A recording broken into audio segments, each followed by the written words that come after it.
Video பார்க்குற எல்லாருக்கும் வணக்கம். இது உங்கள் ரெஸ்லிங் கிங் ஓஜி. நான் உங்கள் ரகுமான். இன்றைக்கும் நம்ம சேனலில் இன்ட்ரெஸ்டிங்கான ரெஸ்லிங் நியூஸ் அப்டேட் இதெல்லாம் பற்றி தான் பார்க்க போகிறோம். முதல் செய்தி ராண்டி ஆர்டனை பற்றி தான் பார்க்க போகிறோம். இப்போ ராண்டி ஆர்டன் சமீப காலமாக வராமல் இருக்க காரணம் என்ன ப்ரோ? நீ தான் சொல்லியிருக்கல அவருக்கு இன்ஜுரி ஆகிட்டு அப்படின்னு. எஸ், அவருக்கு இன்ஜுரி ஆகிடுச்சு. ஆக்சுவலி ரெசல்மேனியாவுக்கு முன்னாடியே நம்ம இதை சேனலில் போட்டிருப்போம். எனக்கு சண்டை போடும்போது அங்கே வலிக்குது இங்கே வலிக்குன்னு சொல்லிட்டு ராண்டி ஆர்டன் சொல்லிட்டு இருந்தார். ட்ரிபிள் எச் அதனால தான் பார்த்தீங்கன்னா ரெசல்மேனியா ஸ்கிரிப்டையே மாற்ற வேண்டிய நிலமை வந்தது. மேபி அந்த மேட்ச்சில் பார்த்தீங்கன்னா ராண்டி நியூ சாம்பியன் ஆகியிருக்க கூட வாய்ப்பு இருக்குது. ஏன்னா ஸ்கிரிப்டை நம்ம பார்க்கல, அதனால் என்ன வேணாலும் நடந்திருக்கலாம். இப்போது மெயினான மேட்டருக்கு வருவோம். நம்ம ராண்டி ஆர்டன் பார்த்தீங்கன்னா இனி எப்போ வருவார்? இப்போ அஃபிஷியலி பார்த்தீங்கன்னா இந்த மந்தோடைய எண்டிங்கில் ராண்டி ஆர்டனை டபிள்யூ ஸ்மாக் டவுனில் அட்வர்டைஸ் பண்ணியிருக்கிறாங்க.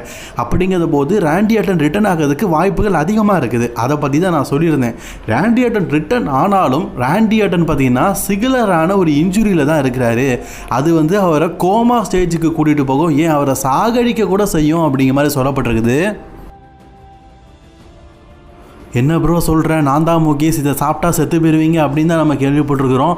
ராண்டி ஆர்டன் சண்டை போட்டால் செத்துருவாரா அப்படின்னா? ஆமாம், ராண்டி ஆர்டனுக்கு ஸ்பைனல் கார்டில் ஒரு பெரிய ப்ராப்ளம் இருக்குதான். டாக்டர்ஸ் ஆல்ரெடி பார்த்தீங்கன்னா ராண்டி ஆர்டன் சொன்ன ஒரு விஷயம் என்னதுன்னா, நீங்கள் ரிட்டையர்மெண்ட் ஆயிருங்க, இல்லாட்டா உங்களோட மூவ்ஸை கம்மி பண்ணிக்கோங்க அப்படின்னு. ராண்டி ஆர்டனுக்கு எதனால் ஸ்பைனல் கார்டு வந்திருக்கும் அப்படின்னா, கண்ணை மூடிட்டு நீங்கள் சொல்லிடலாம், 3 வார்த்தை RKO. எஸ், நார்மலாக பார்த்தீங்கன்னா ஸ்டன்னரை போடும்போது பெரிய பிரச்சனை இல்லை. ஆனால் ராண்டி ஆர்டன் போடும்போது ஏர்லேயே பாஸ் ஆகி டோட்டல் இதுவும் ஆக்சுவலி RKO போடும்போது ஆப்போனண்ட்டுக்கு வலிக்குதோ இல்லையோ ராண்டி ஆர்டனுக்கு பயங்கரமாக வலிக்கும். அப்படிப்பட்ட ஒரு ஸ்பைனல் இன்ஜுரி ஏற்பட்ட ஒரு மூவ் தான் RKO போட்டதுனாலேயே ராண்டி ஆர்டனுக்கு மிகப்பெரிய ஸ்பைனல் கார்டு ப்ராப்ளம் ஏற்பட்டிருக்குது.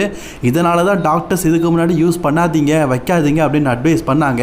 அதையும் மீறி ராண்டி ஆர்டன் RKO மூவ் யூஸ் பண்ணார்.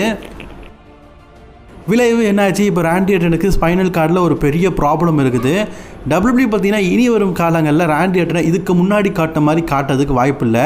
மேபி கோடி ரோட்ஸ் கூடலாம் ஃபியூட் போனாலும் மீண்டும் சாம்பியன் ஆக்குவாங்களா அப்படிங்கிறதெல்லாம் ரொம்ப டவுட் தான். நம்ம ராண்டி ஆர்டன் கையில் அன்டிஸ்பியூட்டட் டைட்டில் வச்சதை நம்ம பார்த்தோமே, அதுதான் கடைசி போல இருக்குது. இதுக்கப்புறமா அவர்கிட்ட டைட்டில் போகாத போல இருக்குது. ஏன்னா ஒரு இன்ஜூரி மேனாக தான் பார்த்தீங்கன்னா இப்போ ராண்டி ஆர்டன் இருக்கிறாரு. எப்போ வேணாலும் அவருக்கு இன்ஜுரி ஏற்படலாம். அண்ட் முந்தி மாதிரி ராண்டி ஆர்டன் ஃபிட்டாக இல்லை, வயசாகிடுச்சு அப்படிங்கிறத தாண்டிலும் இவ்வளோ நாள் பார்த்தீங்கன்னா RKO மூவ் வாங்கி அவரோட ஸ்பைனல் கார்டே பார்த்தீங்கன்னா தேஞ்சிருச்சான்.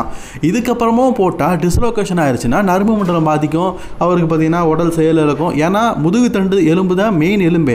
அதில் ஒன்று எலும்பு உடஞ்சிட்டாலும் டோட்டலாக பார்த்தீங்கன்னா கீழே செயல் எழுந்து போயிடும். அதனால் ராண்டி ஆர்டன் இனி வரும் காலங்களில் RKO மூவ்ஸை அதிகமாக யூஸ் பண்ணக்கூடாது அப்படின்னு சொல்லிட்டு டபிள்யூபிள்யூ பிளான் போட்டு வச்சுருக்கிறாங்க. ராண்டி ஆர்டன் பார்த்தீங்கன்னா பேசாமல் RKO மூவை அப்படியே நிப்பாட்டிடலாம். ஏன்னா அவர்கிட்ட RKO அப்படிங்கிற பவர்ஃபுல் மூவை விட இன்னொரு பவர்ஃபுல்லான ஒரு ஷாட் இருக்குது, அதுதான் பன் கிக். அதை கூட அவர் தொடர்ந்து யூஸ் பண்ணலாம்.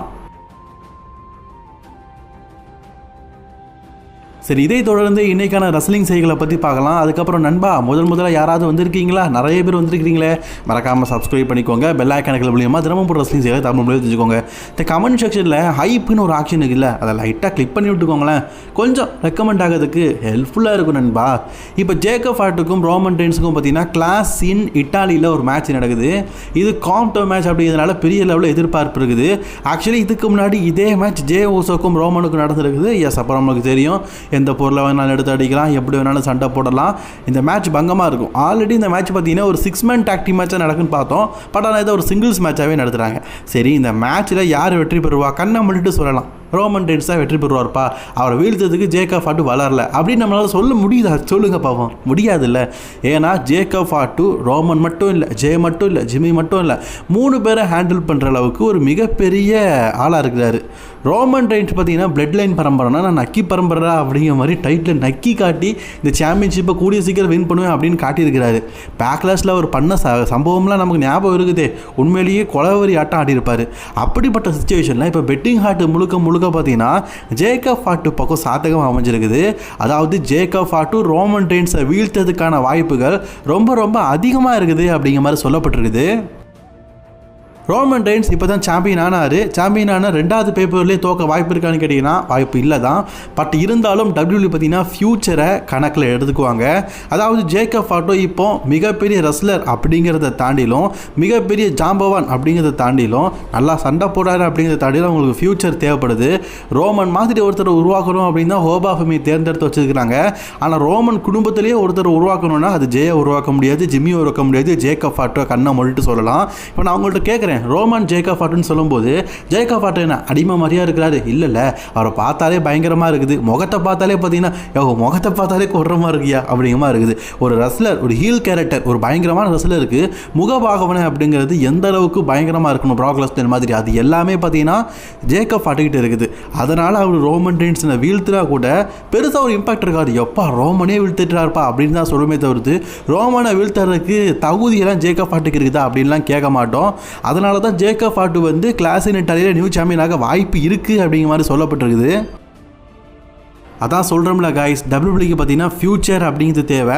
ஃப்யூச்சரில் அவங்களுக்கு ரோமன் ரெயின்ஸ் மாதிரி ஒரு ரெஸ்லர் தேவைப்படுது. இப்போ சொல்ல முடியாது, ரோமன் ரெயின்ஸ் அடுத்த வருஷமே பார்த்தீங்கன்னா சம்பளம் காணல டபிள்யூபிள்யூ போயிட்டாருன்னு வைங்களேன். ரோமன் மாதிரி ஒருத்தரை வளர்க்க முடியுமா? ரோமனையே வீழ்த்தின ஜேக்கப் ஃபாட்டுவை கண்டிப்பாக வளர்க்கலாம்.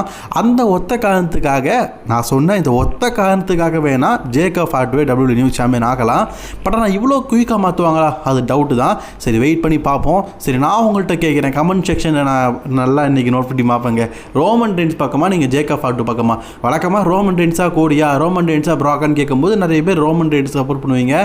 ப்ராகை கேட்கும்போது 2 பேருக்கும் ஈக்குவலாக இருக்கும். அதே மாதிரி இப்போ நான் ரோமனா ஜேக்கப்பான்னு கேட்குறேன், 2 பேருக்கும் ஈக்குவலான கமெண்ட்ஸ் வருதா அப்படிங்கிறத பார்க்கலாம். அதுக்கப்புறமா பார்த்தீங்கன்னா 2026 மணி இந்த பேங்கை பற்றி நமக்கு ஒரு ஹாட்டான டாபிக் கிடச்சிருக்குது. ஹாட் டாபிக் தான், ரொம்ப ஹாட்டெல்லாம் இல்லை, கவலைப்படாதீங்க. மணி இந்த பேங்க் 2026 பார்த்தீங்கன்னா நியூ ஓர்லாண்டில் நடந்தது. ரசல்மனியா நடக்க வேண்டிய இடம். பட் ஆனால் சவுதி அரேபியாக்காரனுக்கு வாக்குறுதி கொடுத்ததுனால இங்கேருந்து அங்கிட்டு மாற்றிட்டானுங்க. ரசல்மனியா நடக்க வேண்டிய இடத்துல மணி இந்த பேங்க் நடக்குது. ஒரு பெரிய எதிர்பார்ப்பு இருக்குது. டபிள்யூபிள்யூ பார்த்தீங்கன்னா இப்போதைக்கு நமக்கு கிடைச்ச செய்திப்படி ஒரு ரெஸ்லரை வெற்றி பெற வைக்கிறதுக்கு டபிள்யூபிள்யூ பிளான் பண்ணி வச்சிருக்காங்க. அதிகபட்சமாக இவர் இந்த மணி இந்த பேங்க் 2026 வெற்றி பெற வாய்ப்பு இருக்குன்னு சொல்லப்பட்டிருக்குது. யாருப்பா அது அப்படின்னு கேட்டிங்கன்னா வேறு யாருமே இல்லை, கண்ணன் நம்ம எல்ஏ நைட் தான். எல்ஏ நைட் 2024 பார்த்தீங்கன்னா வெற்றி பெறுவான்னு பார்க்கும்.